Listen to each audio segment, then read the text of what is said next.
सरकार नमस्कार। माहौल जबरदस्त शानदार। आई होप आपकी पढ़ाई मस्त चल रही है एंड आपके इन पर रिवीजन डेली बेस पे आप कर रहे हो। ये बात मैं आपको रोज बोलता हूँ बच्चों, लेक्चर शुरू करे और लेक्चर जब खत्म होता है तब भी बोलता हूँ मैं आपको, क्योंकि अल्टीमेटली आपके इन पे कंप्लीट होना इज वेरी मच इंपॉर्टेंट बच्चों। ओके, आओ मालिक सरकार। सर हम पढ़ रहे क्या? Mega exemption list, exemptions under GST. आइए अगला सेक्टर हम पढ़ते हैं, entertainment and sports related services. सरकार आ रहा है मजा? आएगा भी मजा। फर्स्ट क्या है sir? Services by way of admission to a museum, national park, wildlife sanctuary, tiger reserve और जू। अगर आप सर यहां पर जाते हो, उसका एंट्री टिकट लेते हो, तो सर एंट्री टिकट के चार्जेस पे जीएसटी एग्जेम्प्ट है। Services by way of admission to museum वगैरह, सर वहां पे एडमिट नहीं हो गए रे होशियारी, सर उसका एडमिशन टिकट जो आपने लिया टिकट अमाउंट पे जीएसटी नहीं लगेगा। सेम वे सर आगरा का ताजमहल एक एग्जांपल है, इनको बोलते हैं क्या? Protected monuments. More than 3600 protected monuments are there in the entire country. Sir तो वहां पे अगर आप विजिट करने गए हो तो सर उसके एंट्री टिकट पे जीएसटी नहीं लगेगा। आपको कौन कौन से इंडिया में प्रोटेक्टेड मॉन्यूमेंट्स है वो याद करने की जरूरत नहीं है सर। क्लियर? सर क्वेश्चन देगा आपको क्या? प्रोटेक्टेड मॉन्यूमेंट वर्ड बेटा। ओके सरकार, services by way of admission to a protected monument so declared under the Ancient Monuments and Archaeological Sites and Remains Act 1958 or any of the state acts for the timing in force, तो वहां के entry ticket पे GST नहीं लगेगा। Clear? Same way sir dance देखने गए आप, dance करने नहीं हो शहरी, डांस देखने गए, सर्कस देखने गए, इसका जो एंट्री टिकट है अब उसकी बात कर रहा हूं मैं, वहां पे 500 रुपए पर पर्सन तक का टिकट है तो जीएसटी नहीं लगता है। 501 रुपए हुआ तो पूरे 501 पे जीएसटी लगेगा। अगला पॉइंट नंबर 3 देखिएगा, पर कोई लिमिट नहीं दी, यहाँ लिमिट है बेटा। सर मालिक, services by way of right to admission to circus, dance और थिएट्रिकल परफॉर्मेंसेज इंक्लूडिंग ड्रामा और बैले। बैले मतलब डांस ऑन दी टो, है ना भाई सरकार? Clear? Sir theatrical performances, sir आपने देखा होगा केरला वगैरह में पूरा चेहरा ग्रीन करके और पूरा एकदम डिजाइन करके चेहरे पर, और फिर थिएट्रिकल परफॉर्मेंस, थिएटर में जो परफॉर्मेंस होती है। क्लियर? उसका कोई चार्जेस लिया है? अगेन उसकी बात कर रहा है ये।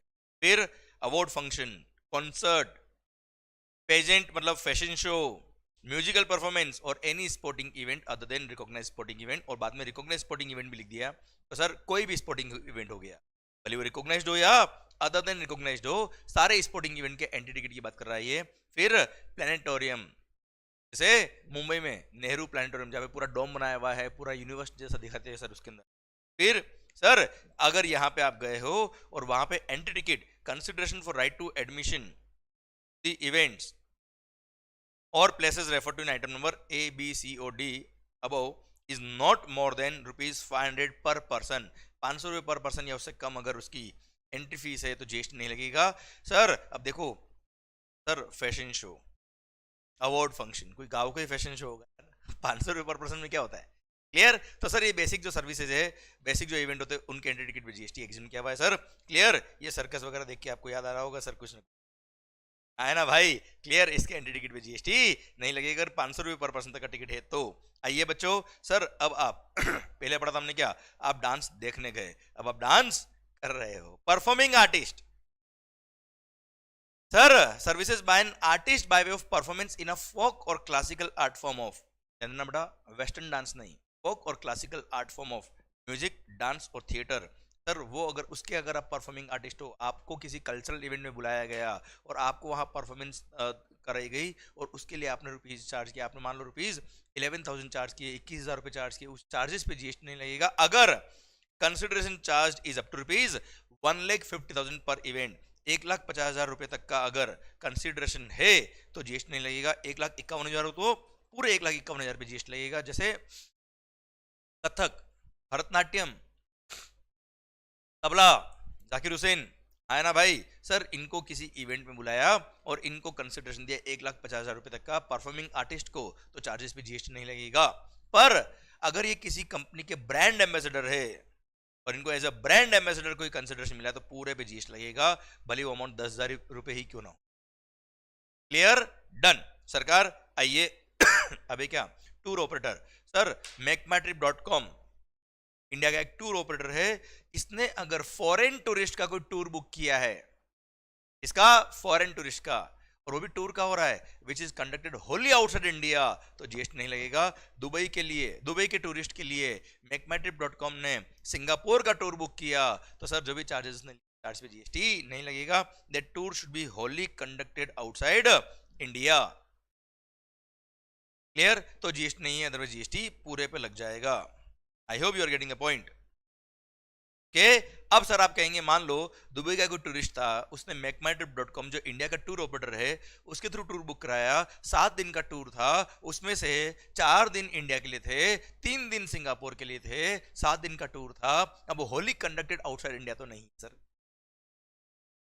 टूर ऑपरेटर इंडिया का, टूरिस्ट आउटसाइड इंडिया का, पर होली कंडक्टेड आउटसाइड इंडिया होता पूरा का पूरा टूर, तो जीएसटी एग्जम्प्ट होता। या partially in India partially outside India है तो उसके लिए एक अलग पॉइंट दे दिया गवर्नमेंट ने, और सर टूर ऑपरेटर इंडस्ट्री को बोल दिया क्या, ऐसे केस में प्रोपोर्शनेट एग्जम्पशन मिल जाएगा। पर प्रोपोर्शनेट कितना, जितना proportion number of days outside India के लिए था, जैसे 3 डेज था तो 3 days divide by 7 days into consideration था सपोज 7 लाख रुपए बेटा, है ना। तो सर 3 लाख, या वैसे एग्जांपल दे रखे मैंने, 3 lakh divide by 3 by 7 into 7 lakh, तो 3 लाख रुपए आता है। ये 3 लाख रुपए जो आपका अपोर्शन हो रहा है आउटसाइड इंडिया के लिए टूर का अमाउंट, उस अमाउंट पे जीएसटी एग्जेम्प्ट है। अब ये 3 लाख रुपए और 50% ऑफ द एंटायर टूर, 50% किसका, 7 लाख का, मतलब 3,50,000 और 3 lakh, whichever is lower, 3 lakh तक का मैक्सिमम एग्जेम्पशन आपको मिलेगा। क्लियर? अगर पार्टली इन इंडिया है पार्टली आउटसाइड इंडिया है, तो to the extent performed outside India उतने टूर के लिए एग्जामिनेशन रहेगा, पर उसके लिमिटेशन कितना है, maximum 50% of the entire tour amount है, या फिर जो प्रोपोर्शन आ रहा है वो विच एवर इज लोअर, इतना एग्जामिनेशन मिलेगा, इतने पे जीएसटी नहीं लगेगा। और हाँ, अगर मान लो सर हाफ डे है, अब हाफ डे है तो 12 आवर्स, सुनना, लेस देन 12 आवर्स है तो उसको हाफ डे मानने का है, और 12 आवर्स और मोर देन 12 आवर्स है तो उसको 1 फुल डे मानने का है। अब आप देखना क्वेश्चन अगर आपको इन्फॉर्मेशन दे रखी है कि जैसे एक एग्जांपल के लिए ये रहा इलस्ट्रेशन देखिए, a tour operator provides a tour operator service to a foreign tourist as follows, 2.5 days in India and 3 days in Nepal, consideration charge for entire tour is ₹1 lakh। तो सर क्या होगा इसमें, 3 days है नेपाल के लिए, तो नेपाल के लिए नंबर ऑफ डेज कितने बेटा, 3, टोटल नंबर ऑफ डेज कितने हैं, 2.5 प्लस 3 कितना, 5.5, तो 3 divide by 5.5 into 1 lakh is the entire consideration. तो ये प्रोपोर्शन अमाउंट होता है 54,545 और ₹50,000, तो 50,000 1 लाख का 50%, विच एवर इज लोअर, मतलब 50,000 रुपए तक का एग्जामिनेशन मिलेगा और remaining 50,000 will be taxable. This is how you have to calculate. क्या बच्चों, चलिए सरकार ये देखो साहब MS धोनी, सर ध्यान देना बच्चों, रोहित शर्मा, विराट कोहली, रहायना, हार्दिक पांड्या, वन गिल, मालिक, ये सब क्या है, प्लेयर्स है इंडियन क्रिकेट टीम के। क्या ये इंडियन क्रिकेट टीम की एम्प्लॉई है, क्या है बीसीसीआई के employee, answer is no.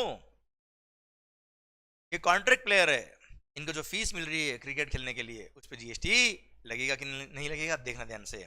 Services provided to a recognised sports body by a player, by an individual as a player, referee, umpire, coach और team manager for participation in a sporting event organized by a recognized sports body।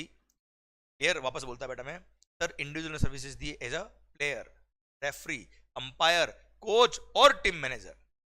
Commentator cover नहीं है, cheer leaders cover नहीं है, इनको जो fees मिल रही है इस पे जीएसटी लगेगा। Second thing, IPL is not recognised sports body. Chennai Super Kings ने पैसा दिया है, जीएसटी लगेगा क्योंकि वो फ्रेंचाइज है, वो कोई रिकॉग्नाइज्ड स्पोर्ट्स बॉडी नहीं है। बीसीसीआई ने पैसा दिया है, जीएसटी नहीं लगेगा बेटा इंडियन क्रिकेट टीम में खेलने के लिए, है ना भाई। Second, services provided to a recognised sports body by another recognised sports body, तो भी जीएसटी नहीं लगेगा। बीसीसीआई को इंडियन ओलंपिक एसोसिएशन ने कोई सर्विसेज दी तो जीएसटी नहीं लगेगा, इन्होंने आपस में कोई ट्रांजैक्शन किया जीएसटी नहीं लगेगा। क्लियर, सर्विसेज का ट्रांजैक्शन। आइए बच्चों, अब आ रहा है क्या, sponsorship of the sporting event. आपने और मैंने रिवर्स चार्ज मैकेनिज्म पढ़ा हुआ है। अगर स्पॉन्सरशिप सर्विसेज में जो स्पॉन्सर कर रहा है, जो सर्विस रेसिपिएंट है, वो बॉडी कॉर्पोरेट या पार्टनरशिप फर्म है लोकेटेड इन टैक्सेबल टेरिटरी, तो ऐसे केस में जीएसटी लगता है, वो भी RCM, रिवर्स चार्ज मैकेनिज्म लगता है बेटा। And recipient is liable to pay GST to the government directly. समझे मालिक। तो ऐसे केस में अगर RCM लगता है तो रेसिपिएंट लायबल होगा, और रेसिपिएंट अगर लायबल है तो सर टैक्स रेसिपिएंट पे करेगा। पर सर ये फॉलोइंग जो केस मैं बता रहा हूं वहां पे तो जीएसटी ही एग्जिम्ट है। Sir services by way of sponsorship of the sporting event, अगर वो स्पोर्टिंग इवेंट ऑर्गेनाइज किया है by a national sports federation or its affiliated federations where the participating teams or individuals represent any district, state, zone or country, या फिर organise किया है by association of Indian universities, inter university sports board, school games federation of India, all India sports council for the deaf, Paralympic committee of India and special Olympics Bharat, या फिर organise by the central civil services cultural and sports board, या फिर organised as a part of national games by the Indian Olympic association, और organised under Panchayat Yuva Krida और खेल अभियान scheme. क्रीड़ा नहीं है, क्रीड़ा, क्रीड़ा मतलब खेलना, क्लियर सर। पंचायत युवा क्रीड़ा और खेल अभियान स्कीम इन्होंने ऑर्गेनाइज किया है और आपने स्पॉन्सर किया, तो स्पॉन्सरशिप के अमाउंट पे जीएसटी एग्जम्प्ट है, कोई टैक्स पे करने की जरूरत नहीं है। Clear sir. अब चलिए, अब ये नाम पढ़ने के बाद अपने लगता है पता नहीं जिंदगी में क्या हो रहा है, पता नहीं वक्त निकलते जा रहा है और सर आगे बढ़ते जा रहे हैं, हम वही के वही खड़े हैं। ऐसा नहीं सर, आपको ये सब मगअप नहीं करना है बच्चे। 2 बार रीड करना है सर आपको, क्लिक करेगा एग्जाम में। मैं बताता हूँ एग्जाम्पल। चलिए आप मुझे बताओ, अगर कोई इवेंट ऑर्गेनाइज किया है, स्पोर्टिंग इवेंट ऑर्गेनाइज किया किसने? सर इंडियन ओलंपिक्स एसोसिएशन ने, और आपने स्पॉन्सर किया, बताओ जीएसटी एग्जम्प्ट है? एग्जम्प्ट है। Sir organise under Panchayat Yuva Krida और खेल अभियान स्कीम, एग्जम्प्ट है। Sir Indian special Olympics Bharat ने स्पॉन्सर इवेंट ऑर्गेनाइज किया, आपने स्पॉन्सर किया है, जीएसटी क्या है? एग्जम्प्ट। सरकार पैरालंपिक कमेटी ऑफ इंडिया, उसने इवेंट ऑर्गेनाइज किया, आपने स्पॉन्सर किया, जीएसटी क्या है? एग्जम्प्ट। सर ymconcept.com ने कोई इवेंट ऑर्गेनाइज किया है, वंडर सीमेंट लिमिटेड ने कोई इवेंट ऑर्गेनाइज किया है, सर रिलायंस इंडस्ट्री लिमिटेड ने कोई इवेंट ऑर्गेनाइज किया, आपने स्पॉन्सर किया, जीएसटी क्या है? लगेगा, क्योंकि ये कहीं इसमें कवर नहीं हो रही। ऐसे क्लिक करेगा एग्जाम, समझे? क्लियर। इसे मगअप करने की जरूरत नहीं, इनको क्लिक एक बार रीड करने का 2 बार बेटा सर, तो आपको क्लिक करेगा एग्जाम में। ध्यान रखना, इसको मेगा एग्जामिनेशन को पढ़ने का तरीका है जो मैं आपको समझा रहा हूं, इसको 2 बार रीड करिए, क्लिक करना चाहिए एग्जाम में, एग्जाम की नहीं है, आपको एक एक पॉइंट टिप्स पे याद करने की जरूरत नहीं है। आओ बच्चों, सर ये एंटरटेनमेंट और स्पोर्ट्स रिलेटेड सर्विसेज खत्म होती है। अब आओ मालिक अगले सेक्टर की तरफ बढ़ते हैं। कहां? Transportation related services. I hope ये फास्ट ट्रैक बैच आपको अच्छे से समझ में आ रहा है। इसमें हम सारे टॉपिक को कवर कर रहे हैं इन सम फास्ट मैनर, सो दैट आपके लिए इफेक्टिवली पूरा रिवीजन भी हो जाए और पूरा कवरेज भी आपके एंड पे हो जाए अच्छे से। Clear? I hope you are getting the entire topic, and sir आपके एंड पे रिवीजन करना इज वेरी मच एसेंशियल। आओ मालिक, transportation related services. Services by way of transportation of the passengers. इसका ट्रांसपोर्टेशन बच्चों पैसेंजर्स का, विथ और without accompanied belongings. हाजी मलिक, अरे समझ में आ रहा कि नहीं आ रहा? हो होशियारी पक्का? गुड। चल, services of transportation of the passengers with और विदाउट अकम्पनीड बिलोंगिंग्स बाय, मतलब सर विथ और विदाउट अकम्पनीड बिलोंगिंग का मतलब क्या है? सामान साथ में हो या नहीं हो? होशियारी। इसका मतलब ये होता है कि अगर लगेज साथ में है और लगेज के लिए कोई एक्स्ट्रा चार्ज लिया है, लगेज साथ में है और लगेज के लिए कोई एक्स्ट्रा चार्ज लिया है, तो उन एक्स्ट्रा चार्ज पे भी जीएसटी एग्जम्प्ट होगा अगर इनके थ्रू इसमें कवर होता है। तो जो प्रोविजन पैसेंजर टिकट पे लगेंगे वही अकम्पनीड बिलोंगिंग के लिए भी लगेंगे। एक्स्ट्रा लगेज अगर आपके पास है, उसके लिए कोई एक्स्ट्रा चार्ज लिया, उसके लिए भी वही प्रोविजन लगेंगे जो पैसेंजर टिकट पे लगते हैं। ये मीनिंग है उसका। अगर पैसेंजर टिकट पे जीएसटी एग्जम्प्ट तो ये भी एग्जम्प्ट। पैसेंजर टिकट पे जीएसटी एग्जम्प्ट नहीं है तो ये टिकट जो एक्स्ट्रा चार्ज लिया है एक्स्ट्रा लगेज के लिए, उस पर भी टैक्स लग जाएगा। ओके, पढ़ना। Service of transportation of the passengers with और without accompanied belongings by railways in a class other than first class और एन एसी कोच। मतलब अगर आपने एसी कोच में ट्रेवल किया है, भले वो 3 टियर एसी हो, 2 टियर हो, चेयर कार हो, क्लियर, कुछ भी है, कोई भी एसी कोच है, उसमें ट्रेवल किया तो जीएसटी लगेगा। फर्स्ट क्लास में ट्रेवल किया तो जीएसटी लगेगा। बाकी नॉर्मल कोच, स्लीपर क्लास है, भले रिजर्वेशन में, जनरल कोच है, उन सब पे नहीं लगेगा। कुल मिला के आम जनता जिसमें ट्रैवल करती है मत लगाओ, जिसमें वीआईपी लोग ट्रांसपोर्ट करते हैं लगाओ। सिंपल सा फंडा ही है। फिर मेट्रो, मोनोरेल और ट्रेमवे। अगेन आम पब्लिक के ट्रांसपोर्टेशन के लिए, लोकल ट्रांसपोर्टेशन के लिए जीएसटी मत लगाओ। मेट्रो, मोनोरेल और ट्रेन में भली ऐसी है, जीएसटी नहीं लगेगा। फिर इनलैंड वाटरवेज में अगर आपने ट्रांसपोर्ट ऑफ पैसेंजर किया, जीएसटी नहीं लगेगा। जैसे मुंबई के अंदर इनलैंड ट्रांसपोर्टेशन होता है by passengers, inland transportation by vessel, GST नहीं लगेगा। क्लियर? इनलैंड वाटरवेज जैसे सर ध्यान देना बेटा आप सर रिवर गंगा या कोलकाता में या सर केरला बैक वाटर्स में ट्रांसपोर्ट ऑफ पैसेंजर की सर्विस दे रहे हो, जीएसटी नहीं लगेगा। पर it should be transport of passenger. ये कोई घुमा रहे फिरा रहे हो, चक्कर कटा रहे हो, वो नहीं होना चाहिए। Should be transport of passengers in inland waterways, तो जीएसटी नहीं लगेगा। फिर सर पब्लिक ट्रांसपोर्ट में हमने ट्रांसपोर्ट किया कौन सा? वेसल में। Other than predominately for tourism purpose between places located in India. जैसे मुंबई में सर गेटवे ऑफ इंडिया से लेके अलीबाग अगर आप जा रहे हो, तो दैट इज नॉट घूमना फिरना, दैट इज वहां पे जो बोट चलती है that is for transport of passengers. एक जगह से दूसरी जगह ले जा रहे हैं बेटा, वो कोई क्रूज नहीं है, पार्टी शार्टी नहीं चल रही बेटा। क्लियर? सर वो नॉर्मल क्या है? नॉर्मल प्राइवेट फेरी है बेटा। अब भले वो प्राइवेटली ओन्ड हो या गवर्नमेंट की, उससे कोई फर्क नहीं पड़ता। ये सर्कुलर भी दे रखा है बेटा, जो टिकट का अमाउंट दिया उस पर जीएसटी नहीं लगेगा। पर हाँ अगर कोई सर घूमने फिरने वाली होती सर, जैसे कोई क्रूज होता, कोई शिकारा होता, या माहौल जबरदस्त शानदार, फूड बेवरेजेस वगैरह, साइट सीइंग, म्यूजिक सब कुछ हो रहा है, तो वो primarily meant for tourism purpose होता, तो जीएसटी लगता। पर नॉर्मल फेरी जो होता है, जैसे अंडमान निकोबार आइलैंड, एक आइलैंड से दूसरा आइलैंड जाने के लिए वहां बोट यूज की जाती है, वहां वेसल यूज किया जाता है, सर जीएसटी नहीं लगेगा। That is not predominantly for tourism purpose. भले वो प्राइवेटली ओन्ड फेरी हो, पब्लिकली ओन्ड हो, मतलब गवर्नमेंट की हो, प्राइवेटली ओन्ड, कोई फर्क नहीं पड़ता। के सर फिर मीटर्ड कैब, काली पीली टैक्सी, मीटर्ड कैब और ऑटो रिक्शा, इसमें अगर आपने ट्रैवल किया तो जीएसटी नहीं लगेगा। अच्छा including e rickshaw, e rickshaw मतलब बैटरी ऑपरेटेड रिक्शा बेटा, है ना मालिक, तो जीएसटी नहीं लगेगा। पर हाँ यहाँ पे एक एक्सेप्शन डाल दिया है कि यही मीटर्ड कैब और ऑटो रिक्शा अगर आपने ओला उबर के थ्रू बुक कर दिया, अगर आपने किसी ऐसे इलेक्ट्रॉनिक कॉमर्स ऑपरेटर के थ्रू बुक कर दिया जहां पर 9(5) लगता है, तो वहां पर टैक्स लगेगा, वहां पे एग्जेम्पशन नहीं मिलेगा। क्लियर? डन। तो सरकार पॉइंट नंबर 1 वापस से मैं रिपीट करता हूं, ट्रांसपोर्ट ऑफ पैसेंजर्स विद और without accompanied belonging by railway. Railway से ट्रांसपोर्ट किया है in a class other than first class और एसी कोच। फर्स्ट क्लास और एसी कोच में अगर ट्रैवल किया तो जीएसटी लगेगा, बाकी सारे केस में जीएसटी एग्जिम करते हैं रेलवे के केस में। सेकंड, मेट्रो, मोनोरेल और ट्रेमवे, इससे ट्रैवल किया तो जीएसटी नहीं लगेगा। देन सर ध्यान दीजिएगा बेटा, सर इनलैंड वाटरवेज, क्या है बच्चों? Inland waterways, Kolkata back waters, मैंने केरला का एग्जांपल दिया, सर रिवर गंगा हो गया, सर यहाँ पे जीएसटी नहीं लगेगा ट्रांसपोर्ट ऑफ पैसेंजर्स में। फिर in a vessel between places located in India other than predominately for tourism purpose, तो जीएसटी नहीं लगेगा। जैसे प्राइवेट फेरी की मैंने बात कर लिया आपसे, आए ना अंडमान निकोबार के आइलैंड में, वन आइलैंड से दूसरा आइलैंड जा रहे हो बेटा आप। क्लियर? मुंबई में गेटवे ऑफ इंडिया से लेकर आप अलीबाग जा रहे हो, that is fully transport of passengers. वहां कोई घुमा फिरा के लेके नहीं आ रहा है बेटा, एयर ट्रांसपोर्टेशन हो रहा है बेटा। वहीं पे प्राइवेट फेरी होती है जो केवल एक चक्कर कटा के आपको घुमा फिरा के ला रही है, तो वो ट्रांसपोर्टेशन में कवर नहीं होती। ट्रांसपोर्टेशन का मतलब क्या होता है? एक जगह से उठाना, दूसरी जगह ड्रॉप करना, उसी जगह से उठाना, वहीं से घुमा फिरा के वहीं पे लेके आना। It is not called transportation, it is called sight seeing, it is called sir entertainment purposes के, वहां जीएसटी लग जाएगा। सर फिर क्या? मीटर्ड केब और auto rickshaw other than Ola Uber.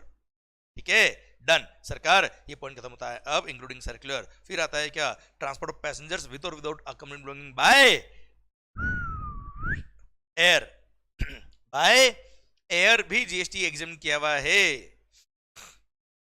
But ये कुछ प्लेसेस के लिए सरकार ध्यान देना बेटा, 7 सिस्टर्स नॉर्थ ईस्ट स्टेट्स और एक डोगरा बागडोगरा और एक भाई सिक्किम, इन 9 प्लेस पे बाय फ्लाइट गए हो या बाय फ्लाइट आए हो इन इकोनॉमिक क्लास, इन economic class other then economic class GST लग जाएगा बेटा। Here 9 areas, sir north east state के 7 सिस्टर्स और एक ब्रदर सिक्किम और एक Dogra Bagdogra, sir by flight गए हो या बाय फ्लाइट आए हो, तो सर वहां पे फ्लाइट जाएगी, उसके पैसेंजर टिकट पे भी जीएसटी एग्जम्प्ट है, वहां से फ्लाइट आएगी, सर भली कहीं भी जा रही हो, सरकार उसके भी पैसेंजर टिकट के ट्रांसपोर्टेशन चार्ज पे जीएसटी एग्जम्प्ट है, कोई टैक्स पे करने की जरूरत नहीं है। पढ़ना, sir transport of passengers with और without accompanied belongings by air in economic class embarking from or terminating in an airport located in the state of Arunachal Pradesh, Assam, Manipur, Meghalaya, Mizoram, Nagaland, Sikkim और त्रिपुरा और at the Bagdogra located in West Bengal, तो sir वहां आप by flight गए हो या by flight आए हो इन इकोनॉमी क्लास, तो ट्रांसपोर्ट चार्ज पे जीएसटी नहीं लगेगा। हर पॉइंट को पढ़ना आपके लिए बहुत जरूरी है बच्चों। You can not make excuse to yourself. अगर आप लोग ये एक्सक्यूज बनाते हो कि सर ये तो बहुत सारे पॉइंट हमसे याद नहीं होंगे, तो यू आर फूलिंग योरसेल्फ, क्योंकि बच्चों you have no other option. ये सारे पॉइंट पढ़ने पड़ेंगे, इनमें से कई सारे पॉइंट एग्जाम में डायरेक्ट उठ के आते हैं, और इतना इजी अगर आपने इसको ढंग से पढ़ लिया तो आंसर्स इतने इजी होते हैं, वहां कोई दिमाग लगाना ही नहीं होता है। क्लियर आंसर, ये साफ कवर है, पता है कि बाय एयर गए, इकोनॉमिक क्लास में गए, 9+ में गए सर तो GST exam, otherwise taxable, that's it. इससे ज्यादा टफ क्या है, समझे सर, इतना easy. So no need to worry for that, but you need to practise, और सर आपको ये पढ़ना ही पड़ेगा, यू नो अदर चॉइस।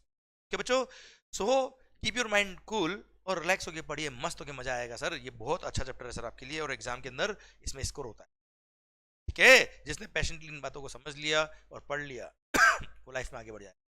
आओ सरकार, non AC contract carries transport of passengers bye non AC contract carriage other than radio taxi. देख, radio taxi मतलब ओला उबर के थ्रू जो चलती है बेटा, which is in two-way communication with the centralized office through GPS और GPRS, तो GST हमेशा लगेगा। Here, भले वो एसी हो नॉन एसी, वी डोंट। तो सरकार, non AC contract carriage other than radio taxi for transport of passengers excluding tourism, conducted tour, charter और हायर। आपने बस की बस हायर कर ली, हम साथ साथ एयर चार्टर कर लिया आपने, कंडक्टेड टूर टूरिज्म के लिए गए, तो सर जीएसटी लग जाएगा। Otherwise non AC contract carries पे जीएसटी नहीं लगेगा ट्रांसपोर्ट ऑफ पैसेंजर के लिए। फिर आता है क्या, स्टेज कैरीज, जैसे रोडवेज की बस हो गई, यहाँ पर सर सपोज अंधेरी से चर्च गेट कोई बस जा रही है, बीच में 4 स्टेशन आते हैं, बेंड्रा भी आता है, दादर भी आता है, माहिम भी आता है, क्लियर, मरीन ड्राइव भी आता है, और उसके बाद चर्च गेट आता है। सर आपकी इच्छा है, मेरे को दादर तक ही टिकट चाहिए, दादर तक का टिकट मिल जाएगा। आपकी इच्छा है बेंड्रा उतरना है, तो अंधेरी से बेंड्रा तक का टिकट मिल जाएगा, उसको बोलते हैं स्टेज कैरीज। तो stage carries other then AC stage carries, मतलब नॉन एसी स्टेज कैरीज के टिकट पे जीएसटी नहीं लगेगा। क्लियर। तो ट्रांसपोर्ट ऑफ पैसेंजर्स, सर ये 3 सेक्टर से अगर आपने ट्रांसपोर्ट किया तो भी जीएसटी क्या है, एग्जेम्प्टेड। पर अगेन अगेन अगेन ध्यान दीजिएगा, ये दोनों point, non AC contract carriage और non AC stage carriage, again आपने अगर ओला उबर के थ्रू बुक किया है, redbus.com के थ्रू बुक किया है, क्लियर, तो ऐसे केस में अगर वो 95 में कवर होता है तो सर जीएसटी लगेगा, एग्जेम्पशन नहीं मिलेगा, और वहां पे Ola Uber redbus.com liable to pay GST. Clear, done सरकार। चलिए एक और पॉइंट आया sir, transport of passengers in a stage carriage are exempt. आपने बस की बस हायर कर ली, क्या हायरिंग ऑफ बसेस एग्जेम्प्ट है क्या? Answer is no. तो आपने अगर अपने एम्प्लॉइज के लिए, आपके 20 एम्प्लॉइज को आपको रोज मॉर्निंग में लाना है, इवनिंग में छोड़ना है, आपने बस वाले से बात कर ली कि इनका टिकट मैं दूंगा, तो टिकट अमाउंट अगर वो दे रहा है मतलब वो क्या है, बस वाला is providing just transport of passenger की सर्विस, वो उसके रूट के हिसाब से, उसके टाइमिंग के हिसाब से, उसके शेड्यूल के हिसाब से चलेगा, हमारे हिसाब से नहीं चलेगा। पर हमने बस की बस हायर कर ली तो हमारे हिसाब से चलेगा, हमारे टाइमिंग से चलेगा, हमारे रूट से चलेगा, हमारे शेड्यूल से चलेगा वो। इसलिए अगर आपने केवल टिकट बुक करा है, भले टिकट का अमाउंट पे करने वाला कॉर्पोरेट एंटिटी, उससे कोई फर्क नहीं पड़ता, that is a transport of passenger की सर्विस।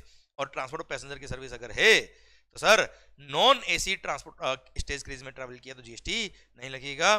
क्लियर।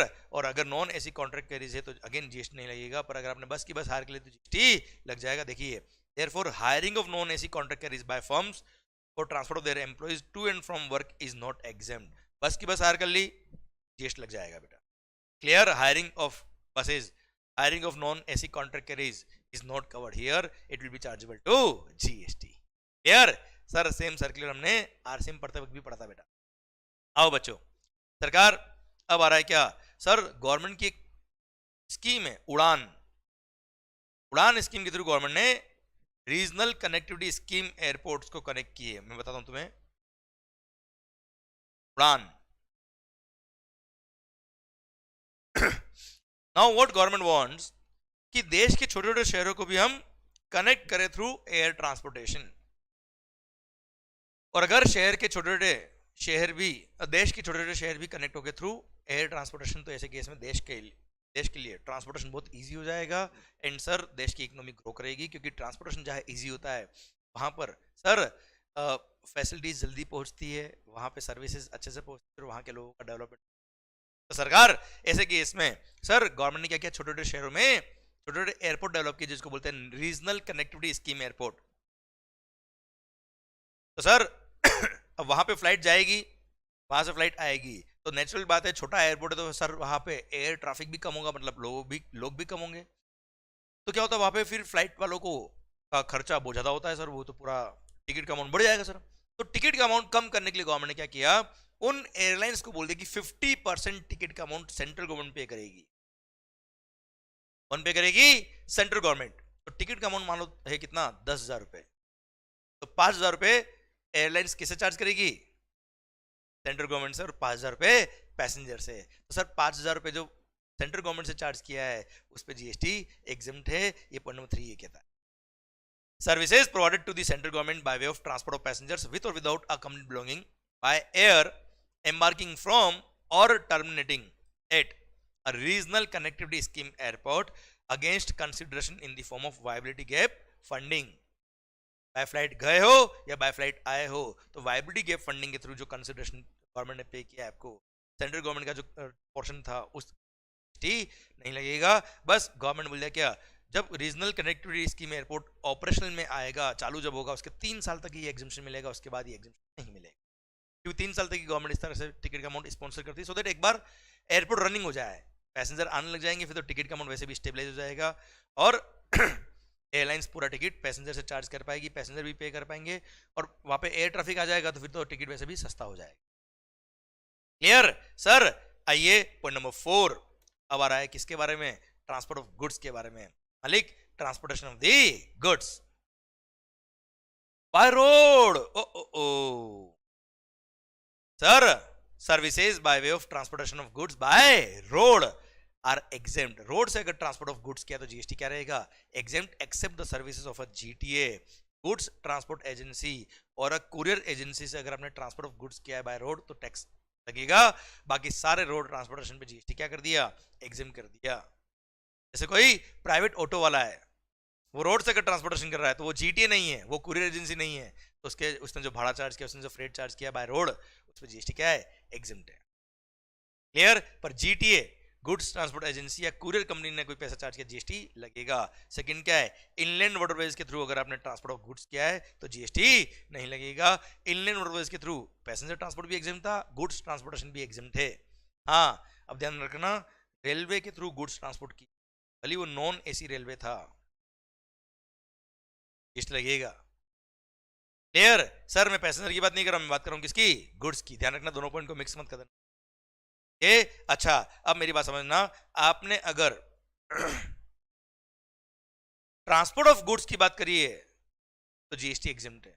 मैंने ट्रक किराए पे ले ली, मैंने वो लोडिंग ऑटो किराए पे ले लिया, हायरिंग पे ले लिया। रेंटिंग ऑफ ट्रक्स और other freight vehicles such as tippers, dumpers, loader, truck etcetera with driver, 10 दिन के लिए मेरे ही काम करेंगे।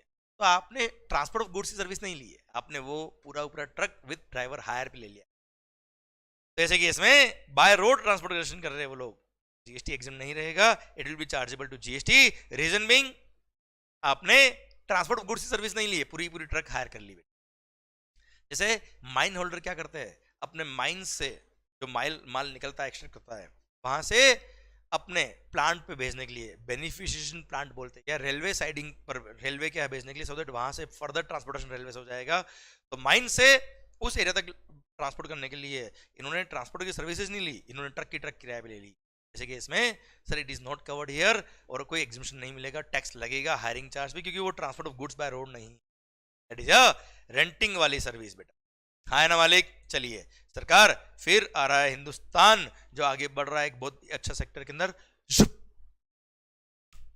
Satellite launching services. Clear sir. Satellite launching services कोई भी दे, भले प्राइवेट सेक्टर दे, गवर्नमेंट सेक्टर दे, गवर्नमेंट कंपनी दे, प्राइवेट कंपनी दे, किसने भी सैटेलाइट लॉन्चिंग सर्विसेज दिए, चार्जेस पे जीएसटी नहीं लगेगा, समझे। फिर आइए ट्रांसपोर्टेशन गुड्स बाय रेलवे और वेसल। ध्यान देना बच्चों, यहां पे इनलैंड वाटरवेज के थ्रू अगर आपने ट्रांसपोर्टेशन किया जीएसटी एग्जम्प्ट है। बाय रोड ट्रांसपोर्टेशन किया है एक्सेप्ट जीटीए और कोरियर एजेंसी तो जीएसटी एग्जम्प्ट है। बाय रेलवे बाय वेसल कुछ एग्जम्प्ट नहीं किया बेटा, है ना। देखो इनलैंड वाटरवेज होगा तो पूरा एग्जम्प्ट है बेटा जीएसटी, देखना ही नहीं गुड्स कौन सा। पर वेसल से इन फॉलोइंग गुड्स का ट्रांसपोर्टेशन किया है या रेलवे से इन फॉलोइंग गुड्स का ट्रांसपोर्टेशन किया है from one place in India to another place in India तो जीएसटी एग्जम्प्ट है। स्पेसिफिक गुड्स है कौन कौन सी सर? अच्छा एक बात और, ये जो हम पढ़ रहे रेलवे वेसल से, सेम पॉइंट नीचे जीटी के लिए भी दे रखा है कि जीटीए से भी अगर फॉलोइंग गुड्स का ट्रांसपोर्टेशन किया तो जीएसटी क्या है? एग्जम्प्ट। जो यहां लिखे एब्सोल्युटली सेम पॉइंट नीचे लिखे बेटा, यही पढ़ लो एक ही बात हो जाएगा। पढ़ना sir transportation of goods following goods by railway और वेसल, कौन कौन सी goods? Relief material meant for victims of natural और मैन-मेड डिजास्टर्स, कैलेमिटीज, एक्सीडेंट्स और मिशअप्स, डिफेंस और मिलिट्री इक्विपमेंट, न्यूज़पेपर और magazines registered with the registrar of newspapers, agricultural produce, milk, salt and food grain including flour, pulses and rice और organic manure. इनका अगर transportation किया है, भले railway से किया हो, वेसल से किया हो या जीटी ने किया, जीएसटी क्या है? एग्जेम्प्ट। ये दोनों पॉइंट तो मैंने एग्रीकल्चर वाले पॉइंट पढ़ाते वक्त भी बताया था आपको। और हाँ, पहले रेलवे इक्विपमेंट और मटेरियल का ट्रांसपोर्टेशन एग्जाम था, अब वो टैक्सेबल हो गया, कट गया है। ओके अच्छा, जीटी में भी सेम पॉइंट है। पहले जीटी में 2 पॉइंट एक्स्ट्रा थे बेटा जो काट दिए हैं कि सर अगर किसी ट्रक में, किसी गुड्स कैरेज में सारे गुड्स का फ्रेट मिला के 1500 रुपये हो सकता, मतलब जीएसटी पहले एग्जाम हुआ करता था, या किसी इंडिविजुअल कंसाइनी से जो फ्रेट चार्ज किया वो 750 से कम था तो जीएसटी एग्जाम हुआ करता था। अभी एग्जाम्शन विड्रॉ ऑलरेडी हो चुके हैं, कब से ही आया ना भाई, ध्यान भी नहीं रखना आपको के अमाउंट कुछ भी हो जीएसटी लगेगा। इन फॉलोइंग गुड्स का ट्रांसपोर्टेशन क्या है? Exempt, that's it. ओके आइए बच्चों, सर अब हम पढ़े पॉइंट नंबर 8 जो मैं ऑलरेडी रिवर्स चार्ज टाइम पढ़ा चुका हूं बेटा, कि सर वो 8 लोग याद है बेटा, सॉरी वो 7 स्पेसिफाइड लोगों को जीटी ने सर्विस दी तो जीएसटी लगेगा, उन 7 के अलावा किसी और को सर्विस दी तो जीएसटी क्या है? एग्जाम्प्ट। तो 7 लोग कौन कौन याद है? वो ये रहा बेटा, registered factory under factories act, society registered under societies act, cooperative society, body corporate, partnership firm registered हो या ना हो इंक्लूडिंग एओपी, फिर casual taxable person registered in GST और any other person who is registered under GST. तो ऐसे case में sir ये अनरजिस्टर्ड पर्सन के लिए मतलब रजिस्टर्ड पर्सन को दिया है सर जीएसटी लग जाएगा, सर इनको दिया है जीएसटी लग जाएगा, इनके अलावा किसी और को दिया है ट्रांसपोर्टेशन सर्विस तो जीएसटी लगेगा। फिर देखने का रिवर्स चार्ज एक पढ़ा चुका मैं आपको ऑलरेडी पढ़ा वही के। फिर जीटीए ने service the bye way of transport of goods in a goods carriage to a department or an establishment of the central government, state government or union territory, या फिर local authority or governmental agency who has taken registration under GST only for the purpose of deducting TDS under section number 51, किसी और purpose के लिए registered नहीं है। तो sir ऐसे केस में जीटी ने सर्विसेज दी उन government departments, government agencies, local authorities etcetera को जो जीएसटी में रजिस्टर्ड तो है but only for the purpose of deducting TDS, वो जीएसटी में रजिस्टर्ड है, किसी और पर्पस के लिए रजिस्टर्ड नहीं है तो जीएसटी क्या कर दिया? एग्जेम्प्ट। क्योंकि अगर जीएसटी लगा देते और इन पे बेचारों पे रिवर्स चार्ज की लायबिलिटी अगर आ जाती तो इन गवर्नमेंट डिपार्टमेंट वगैरह को नॉर्मल रजिस्ट्रेशन नंबर भी अलग से लेना पड़ता, इसलिए जीएसटी क्या कर दिया? एग्जेम्प्ट कर दिया।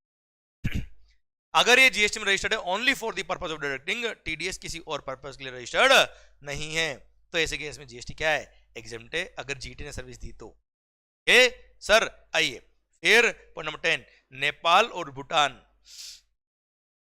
अगर कोई माल भेज रहे हो आप किसी भी रूट के थ्रू भेजो बेटा आप, तो सर उसके लिए जो भी आपने सर्विसेज ली है जीएसटी क्या है? एग्जेम्प्ट। पढ़ना, supply of services associated with transit cargo to Nepal and Bhutan, इनको लैंड लॉक्ड कंट्रीज भी बोलते हैं।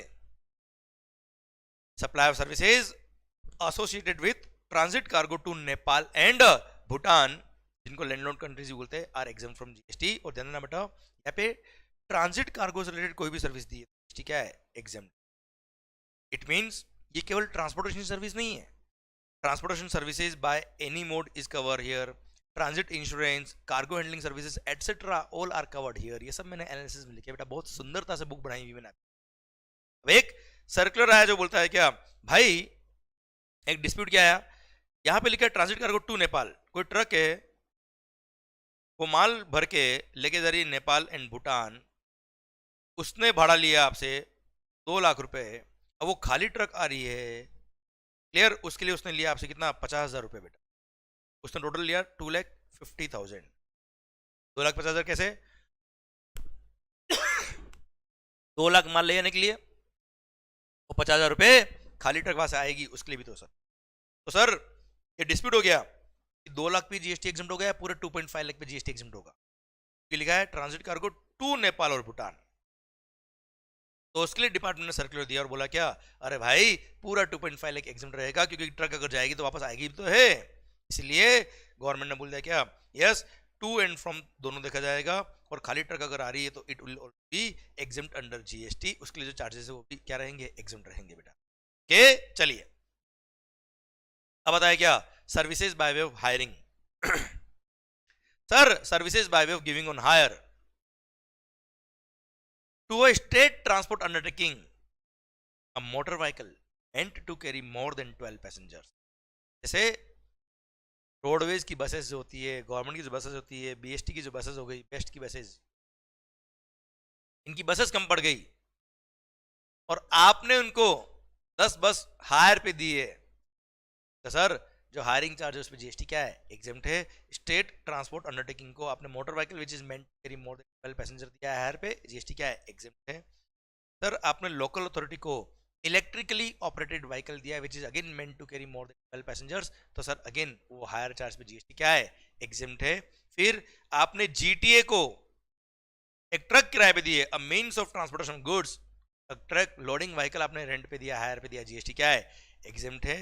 एंड सर ये पॉइंट मैं ऑलरेडी पढ़ा चुका हूँ, स्कूल को जो transportation of the student faculty staff की सर्विस दे रहा है उसको आपने बस किराए पे दी है, hiring of motor vehicle for transport of student faculty and staff. Connect करने के लिए मैंने वहां भी पढ़ाया था बेटा, same point, to a person providing services of transportation of the student, transportation of the student faculty staff to a school. जो स्कूल को ट्रांसपोर्टेशन की सर्विस दे रहा है उसको आपने बसेस किराए पे दी, अगेन जीएसटी क्या होगा, एग्जेम्प्ट होगा। क्लियर? और एक सर्कुलर आया, सर्कुलर ने क्लेरिफाई करके बोला कि सर यहाँ पे लिखा है हायरिंग, और हायरिंग इंक्लूड्स रेंटिंग ऑल्सो। मतलब रेंटिंग हो या हायरिंग हो, दोनों के चार्जेस पे जीएसटी क्या रहेगा, एग्जेम्प्ट है। Actually sir giving on hire includes renting of vehicle also, क्योंकि शेड्यूल 2 जो हमने पढ़ा है चैप्टर नंबर 1 में सप्लाई के डेफिनेशन के टाइम पे वहां हमने पढ़ा है क्या, कोई गुड्स का राइट टू यूज अगर आपने ट्रांसफर किया है वो भी क्या है, सप्लाई ऑफ सर्विस। कोई गुड्स का राइट इन यूज अगर आपने ट्रांसफर किया है वो भी क्या है, सप्लाई ऑफ सर्विस है। दोनों को इक्वल ट्रीट किया गया है जीएसटी के अंदर। सर ऑपरेटिंग लीज हो या फाइनेंस लीज हो, दोनों को ही सप्लाई ऑफ सर्विस मानते हुए इक्वल ट्रीट किया जीएसटी में। इसलिए बिफोर जीएसटी पहले रेंटिंग और हायरिंग में डिफरेंस हुआ करता था, आफ्टर जीएसटी रेंटिंग और hiring both are now absolutely same. Sir अब कॉन्ट्रैक्ट के अरेंजमेंट भले रेंटिंग वाले हो या हायरिंग वाले हो, आपको भी ध्यान देने की जरूरत नहीं, ना उसके इनडेप्थ जाने की जरूरत है, दोनों ही केस में ट्रीटमेंट इज सेम, और दोनों ही केस में जीएसटी क्या रहेगा, एग्जेम्प्ट रहेगा। No GST is required to be paid in this case, अगर आपने हायरिंग पे दिया है, रेंटिंग पे दिया है, फॉलोइंग। क्लियर? डन। सरकार आएंगे अब कहा, सर क्या आपने कभी हाईवेज पे टोल चार्ज पे किया है? अगर हाँ तो मैं बता देता हूं, यस मैंने भी पे किया। टोल चार्ज पे जीएसटी क्या है, एग्जेम्प्ट है। पढ़ना, services by way of access to a road और a bridge on payment of toll charge, तो टोल चार्ज के अमाउंट पे जीएसटी क्या है, एग्जेम्प्ट है, कोई जीएसटी पे करने की जरूरत नहीं है। अब 2 सर्कुलर है, पहले सेकंड वाला सर्कुलर पढ़ाता हूं। सर आपने देखा होगा आजकल नेशनल हाईवेज पे फास्टैग, कार पे फास्टैग होना इज वेरी एसेंशियल। आप फास्टैग की लाइन में लग गए और आपका फास्टैग एक्टिव नहीं है या वैलिड नहीं है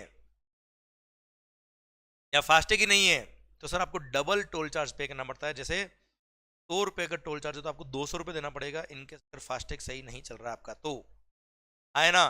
तो सर्कुलर आया कि अगर हमने एडिशनल चार्जेस लिए टोल के नाम पे फास्टैग नहीं होने की वजह से, तो क्या वो एडिशनल चार्ज जो 100 रुपए एक्स्ट्रा लिए हमने आपसे वो भी एग्जेम्प्ट रहेंगे या नहीं रहेंगे? बोला कि हाँ साहब वो भी एग्जेम्प्ट रहेंगे, वो भी तो टोल चार्ज ही है, extra toll charge. Clear? The additional amount collected from the users of the road not having a functional FASTag is in the nature of toll charge and hence will also be exempt from GST. Same way, अगर कोई truck है overloading vehicle, आपने देखा होगा highways पे बड़े बड़े vehicles, बड़े बड़े ट्रक, ये बड़े बड़े जिन पे हैवी मशीनरीज वगैरह का ट्रांसपोर्टेशन करते हैं। अब सर इतनी हैवी मशीनरी का ट्रांसपोर्टेशन कर रहे हैं तो उनसे टोल चार्ज भी तो हैवी लेना पड़ेगा यार, एक्चुअल सड़क को तो वही यूज कर रहे हैं यार।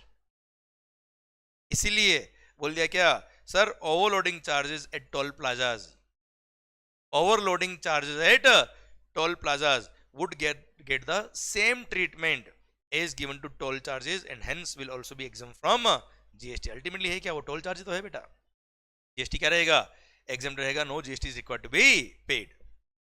आइए बच्चों पॉइंट नंबर 13। सर आपने कई बार देखा होगा ट्रक पे, ट्रक के ऊपर लिखा होता है national permit, all India permit, हाँ है ना भाई, तो परमिट के लिए उसको चार्जेस पे करने पड़ते हैं, व्हीकल को जो चार्जेस पे किए उस पे जीएसटी क्या है, एग्जेम्प्ट है, अगर नेशनल परमिट के चार्जेस तो पढ़ना। Services by way of granting national permit, NP लिखा होगा, कई बार देखा होगा एनपी से लिखा होता ना, इसका मतलब होता है national permit. Services by way of granting national permit to a goods carriage to operate throughout the India और कंट्रीज स्टेट, मतलब पास वाले स्टेट्स में जा सकते हो, तो सर जो चार्जेस उस नेशनल परमिट के लिए उन चार्जेस पे जीएसटी क्या है, एग्जेम्प्ट है, कोई जीएसटी पे करने की जरूरत नहीं है। इसी के साथ भारत माता की जय। सर ये आपका ट्रांसपोर्ट रिलेटेड सर्विसेज भी खत्म होती है अब। I hope you are getting the point. And sir yes, मैं वापस से रिपीट कर रहा हूं, मैं एग्री करता हूं कि नंबर ऑफ पॉइंट्स बहुत सारे, पर ट्रस्ट मी माइंडसेट बनाना की टफ नहीं है सारा गेम ही माइंडसेट का है यार। आपको कभी लिस्ट नहीं पूछी जाएगी, लिस्ट डाउन दी लिस्ट 50 एग्जामिशन, एक ही क्वेश्चन 50 नंबर का, जीएसटी खत्म, चलो। ऐसा नहीं आता है मेरे मालिक, आपको इंडिविजुअल पॉइंट पूछेंगे और क्लिक करना है वहां पे कि एग्जाम है कि नहीं सर, समझे। सर एग्जांपल के लिए, सर आपने ट्रांसपोर्टेशन किया है किसका, डिफेंस इक्विपमेंट का बाय रेलवे, बताओ जीएसटी एग्जाम है कि नहीं, एग्जाम है। आपने जीटी के थ्रू ऑर्गेनिक मैन्योर का ट्रांसपोर्टेशन किया है, जीएसटी क्या है, एग्जाम है, समझे। सर आपने नेपाल भूटान कोई गुड्स ले गए, ट्रांसपोर्टेशन का चार्जेस पे किया, ट्रांजिट कार्गो से रिलेटेड, जीएसटी क्या है, एग्जेम्प्ट है। खाली ट्रक है उसका चार्जेस भी जीएसटी एग्जेम्प्ट है, हाँ है ना, ये क्लिक करेगा तो नंबर ऑफ पॉइंट ज्यादा होने की वजह से घबराए नहीं, ये मेगा एग्जामिनेशन लिस्ट बहुत अच्छा पॉइंट है, अच्छा टॉपिक है, इसमें तो मार्क्स कटने के चांस ही नहीं है अगर आपने ढंग से पढ़ाया तो बेटा। और जिस अप्रोच से हम पढ़ रहे हैं 100% आपके मार्क्स अच्छे आएंगे, बस इसको घर पे जाके एक बार रीड जरूर कर।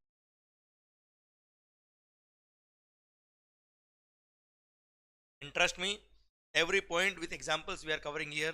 सर आपने एक बार जाके रीड कर लिया ढंग से, कंसंट्रेशन से, विद पॉजिटिव एटीट्यूड, ये चैप्टर आपके लिए बहुत कारगर सिद्ध होगा, बहुत काम का चैप्टर है बेटा। सरकार आइए कंस्ट्रक्शन रिलेटेड सर्विसेज पढ़ लेते हैं हम बच्चों। सर अगर आपने अपने लिए घर बनवाया है, घर सपनों का जहां मैं हूंगा और तू भी, है ना भाई। सर मालिक तो घर बनवाया है आपने किसी से कॉन्ट्रैक्ट बेस पे, और कॉन्ट्रैक्ट विथ मटेरियल अगर था तो जीएसटी लग जाएगा, कॉन्ट्रैक्ट अगर प्योर लेबर बेस पे कॉन्ट्रैक्ट था तो जीएसटी क्या होगा, एग्जेम्प्ट होगा। और ये भी नए घर बनाने का कॉन्ट्रैक्ट जो है वो एग्जेम्प्ट है, विथ मटेरियल अगर कॉन्ट्रैक्ट हुआ तो जीएसटी जाएगा। Repair maintenance are chargeable to GST.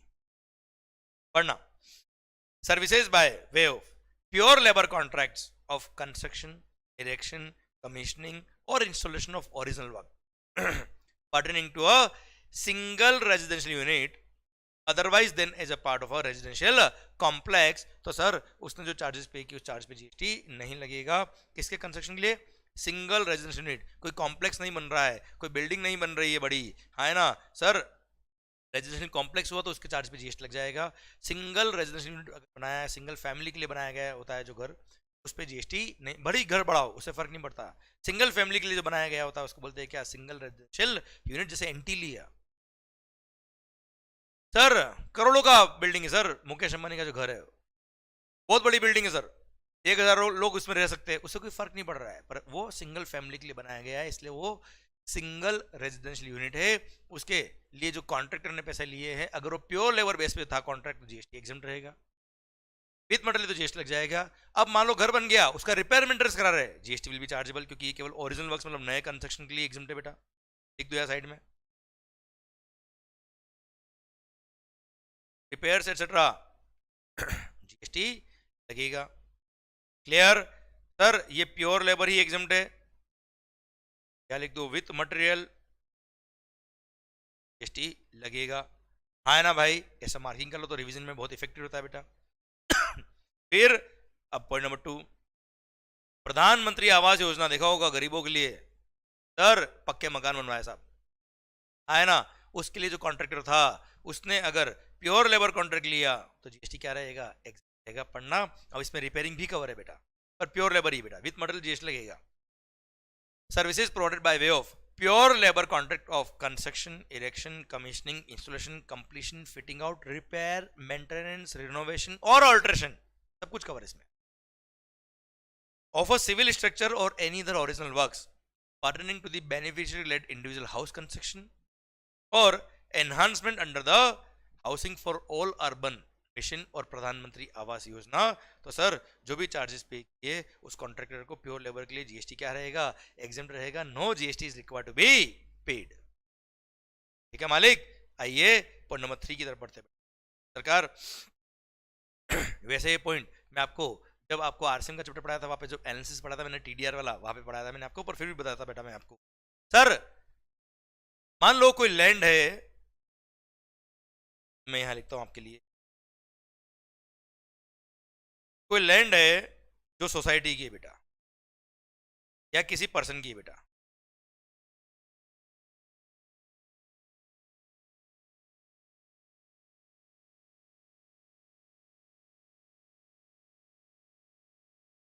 Who is owner of land. इसने क्या किया, सोसाइटी ने या पर्सन ने,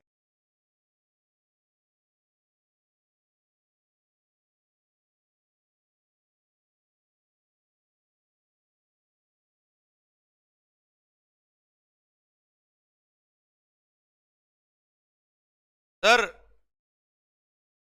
सोसाइटी या पर्सन ने क्या किया, बिल्डर से बोला या बिल्डर ने सोसाइटी से कांटेक्ट किया और बोला क्या, इस एरिया का डेवलपमेंट मैं करूंगा, यहां नई बिल्डिंग में बनाऊंगा, पुराने फ्लैट तोड़ दूंगा, नए फ्लैट बनाऊंगा और आपको नए फ्लैट बना के दे दूंगा, इस एरिया का डेवलपमेंट राइट मेरे को ट्रांसफर कर दो। तो सर सोसाइटी ने बिल्डर को या उस पर्सन ने, उस लैंड ओनर, उसने क्या किया, उस बिल्डर को TDR transfer of development right या floor space index including additional floor space index या लॉन्ग टर्म लीज पर वो लैंड दे दी।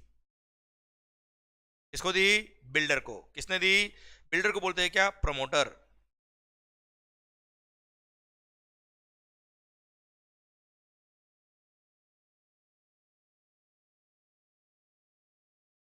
किसने दी, सोसाइटी ने दी बेटा।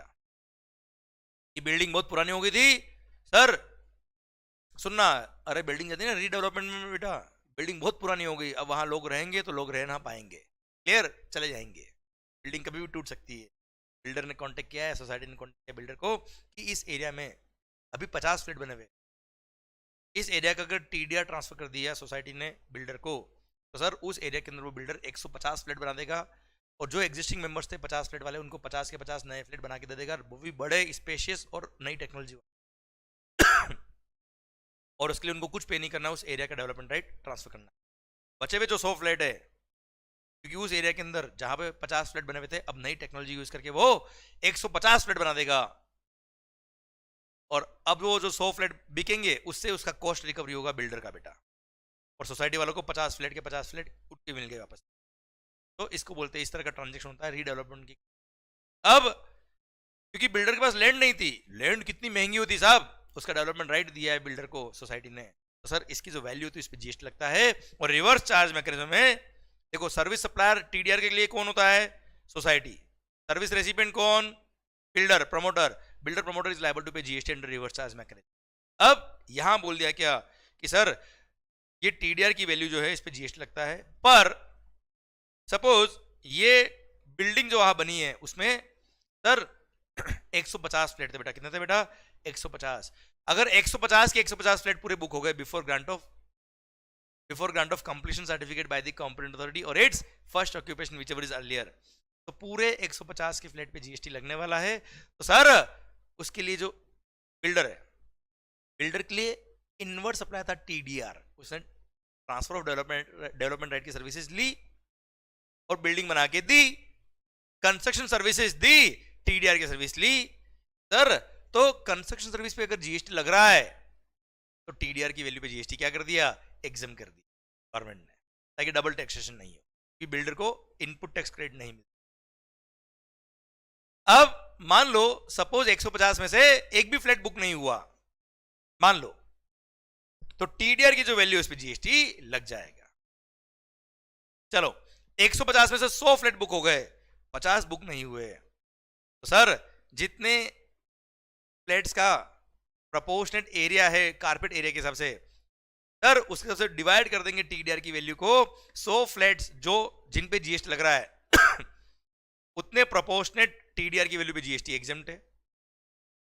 जिन फ्लैट पे जीएसटी नहीं लग रहा है, 50 फ्लैट पे जीएसटी नहीं लग रहा क्योंकि 50 फ्लैट बिके ही नहीं, बुक ही नहीं हुए सर, तो बाद में बिकेंगे तब वो सेल ऑफ इम्यूल प्रॉपर्टी हो जाएगा बच्चे। 50 फ्लैट पे जीएसटी नहीं लगेगा तो उसकी टीडीआर की वैल्यू पे जीएसटी लगेगा। तो 50 फ्लैट का जो कारपेट एरिया है डिवाइड बाय पूरे प्रोजेक्ट का जो कारपेट एरिया है, कारपेट एरिया, क्लियर, उतने प्रोपोर्शनेट वैल्यू पर जीएसटी लगेगा। पर rate of GST will be only 5% in case of normal housing, और अफोर्डेबल हाउसिंग के केस में 1% will be the rate of GST in case of tax on TDR.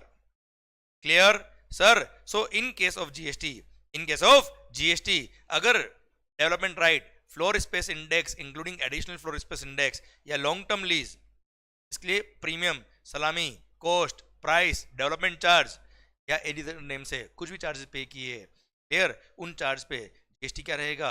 Exempt रहेगा। If the constructed flats are sold before issuance of completion certificate and GST is paid on such flat. जितने flat पे GST लग गया, 100 flat पे GST लग गया तो 100 flat की टीडीआर की वैल्यू पे जीएसटी एग्जेम्प्ट। 50 फ्लैट पे जीएसटी नहीं लग रहा तो 50 फ्लैट की वैल्यू पे जीएसटी लगेगा। क्या लिख देता हूं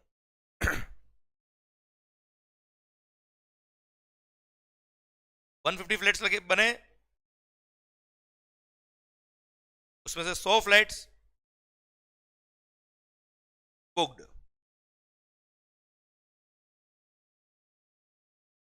50 फ्लैट्स नॉट बुक्ड। तो सर ऐसे केस में 100 फ्लैट पर जीएसटी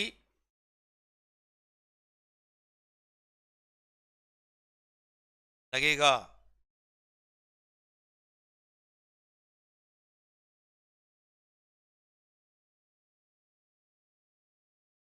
पचास फ्लैट्स पर जीएसटी नहीं लगेगा। क्लियर? तो इतने फ्लैट्स के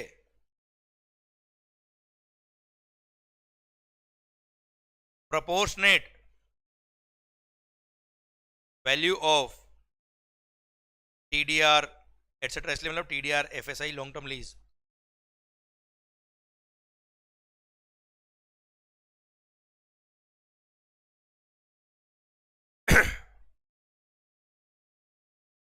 proportionate value of TDR पर जीएसटी इज एग्जेम्प्ट। और यही इनकी बात कर रहे हैं। तो सर फ्लैट्स पर जीएसटी नहीं लग रहा तो proportionate value of TDR etcetera पे जीएसटी लगेगा।